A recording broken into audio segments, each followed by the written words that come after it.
हरिपुर नाम का एक छोटा सा गांव था। उसी गांव में रमन नाम का एक लड़का रहता था। उसके परिवार में उसके माता पिता और एक छोटी बहन थी। रमन के पिताजी बहुत बीमार रहते थे, इसलिए वो ज्यादातर बिस्तर पर ही रहते थे। रमन की बहन की शादी की उम्र हो चुकी थी, लेकिन उनकी गरीबी के कारण उसकी शादी भी नहीं हो रही थी। गर्मी की बात है, एक दिन रमन काम से घर लौट रहा था। उसे बहुत जोर से प्यास लगती है। वह आसपास देखता है तो उसे कहीं पर भी पीने का पानी नहीं मिलता। तभी वहां से एक आदमी गुजर रहा था। उसके पास एक टोकरी थी, उसमें वो 4-5 तरबूज रखकर ले जा रहा था। तरबूज देखकर रमन का मन तरबूज खाने का करने लगता है, लेकिन वह अपनी जेब में हाथ डालता है तो उसके पास एक ही नोट था। बहुत जोर से प्यास लग रही है। अगर मैं तरबूज वाले से कहूँ कि वह मुझे तरबूज दे दे तो वो बिना पैसे के देगा नहीं, और घर भी अभी बहुत दूर है। पर मैं क्या करूं क्या ना करूं समझ नहीं आ रहा। तभी तरबूज वाला आदमी रमन के बहुत पास आ जाता है।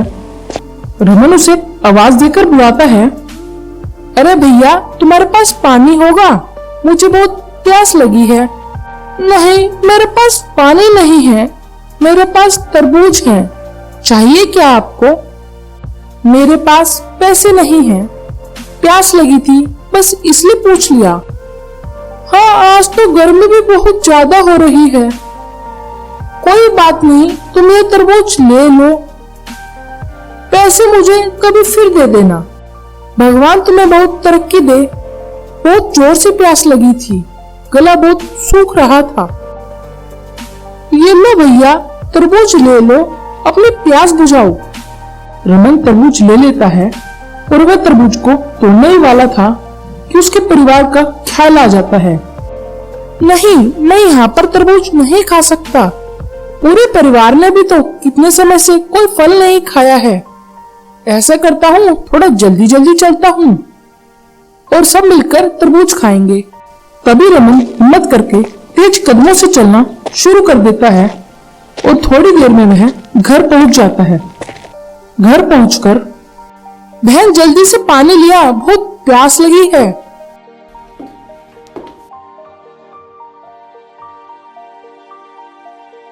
अरे वाह भैया, तुम तरबूज लेकर आए हो।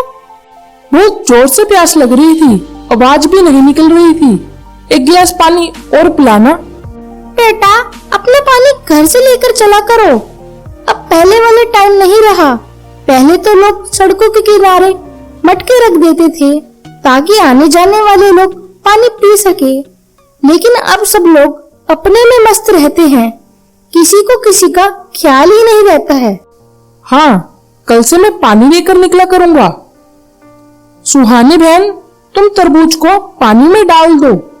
जब ठंडा हो जाएगा तो हम सब बैठकर खाएंगे। सीमा तरबूज को ले जाकर पानी में डाल देती है।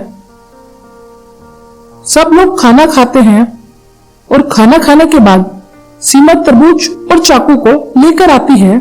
ये लो रमन भैया, आप इसे काटो जब तक मैं नमक लेकर आती हूँ। अरे, मैं तो बहुत मीठा हूँ, पर नमक लाने की क्या जरूरत है? रमन भाई, आप बोले क्या? रमन जमीन पर पड़े तरबूज की ओर देख रहा था। वह हाथ से इशारा करके बताता है कि मैं नहीं, तरबूज बोल रहा था। अरे भाई, तुम लोगों को तरबूज खाने हैं तो मुझे बता दो, मैं तुम्हारे लिए तरबूज ले आता हूँ, पर मुझे छोड़ दो। तभी देखते ही देखते वहां पर 2 तरबूज आ जाते हैं। सभी जने डरे सहमे से तरबूज को देखते रहते हैं। अरे, तुम सब लोगों को क्या हो गया है? ऐसा लग रहा है जैसे तुम लोगों ने कुछ अनोखी चीज देख ली हो। हमने पहली बार किसी फल को बोलते हुए देखा है। अगर तुम्हें कोई तकलीफ है तो तुम मुझे बता सकते हो। अरे भाई, मुझे कोई तकलीफ नहीं है, लेकिन तुम हमारी मदद क्यों करना चाहती हो? मैंने देखा कि तुम प्यास से मरने वाले थे, लेकिन तुमने फिर भी तरबूज को नहीं खाया। तुम्हें अपने परिवार का ध्यान रहा। यह देखकर मुझे बहुत अच्छा लगा, इसलिए मैंने तभी सोच लिया था कि मैं तुम्हारे साथ रहूंगा और तुम्हारी मदद करूंगा। मैं यह भी जानता हूँ कि तुम सबका दुख दर्द समझते हो। मेरा बेटा तो हीरा है, हीरा। बचपन से ही इसका दिल बड़ा नरम रहा है, किसी को परेशानी में तो देख ही नहीं सकता। उसके पिताजी ढंग से बोल नहीं पाते, मेरा बेटा मेरा बेटा। तभी तरबूज अपना जादू दिखाता है। तरबूज के अंदर से एक जादुई छड़ी निकलती है और वह उसके पिताजी के ऊपर अपना जादू कर देती है और उसके पिताजी ठीक हो जाते हैं। सब लोग सोचने लगते हैं कि तरबूज के अंदर से छड़ी कैसे निकल सकती है, जिससे पिताजी एकदम ठीक हो गए। सब लोग तरबूज को देखते ही रहते हैं। जब भी तरबूज कहता है, अरे तुम सब मुझे ही देखते रहोगे, ये तरबूज भी खाओगे। पूरा परिवार बैठकर तरबूज खाता है और सब लोग सो जाते हैं। अगले दिन, अरे बहन जल्दी से खाना दे दे, मुझे बहुत देर हो रही है, मुझे काम पर जाना है। बेटा, जादुई तरबूज की वजह से मैं ठीक हो गया हूँ, मैं भी तुम्हारे साथ चलता हूँ, मैं भी कोई काम धंधा ढूंढ लूंगा। कब से तुम अकेले ही काम कर रहे हो? पिताजी आप आराम कीजिए, मैं हूं ना। तभी तरबूज बोलता है कि आप लोग क्या बात कर रहे हो?